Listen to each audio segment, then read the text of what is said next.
مغربی بنگال میں AIMIM کو بڑا جھٹکا، تمام نشستوں پر امیدواروں کی ضمانت ضبط، مجلس کی بولتی بند۔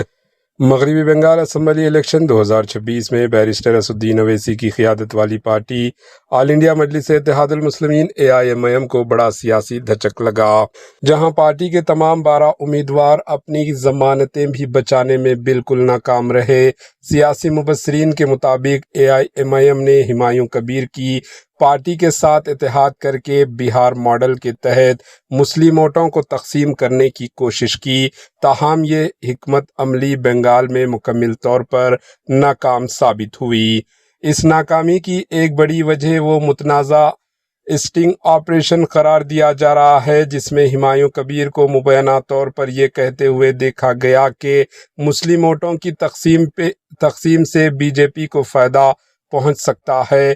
اس انکشاف کے بعد مائنارٹی ووٹوں میں شدید ناراضگی پیدا ہوئی۔ مجلس MIM نے بعد میں ہمایوں کبیر سے اتحاد ختم کر لیا، لیکن سیاسی تجزیہ کاروں کا ماننا ہے کہ ووٹرز نے پارٹی کو اسی اتحاد کے تناظر میں دیکھا اور مسترد کر دیا۔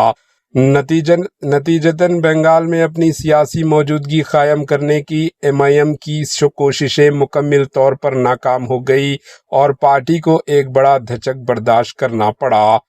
Bureau report AHN news.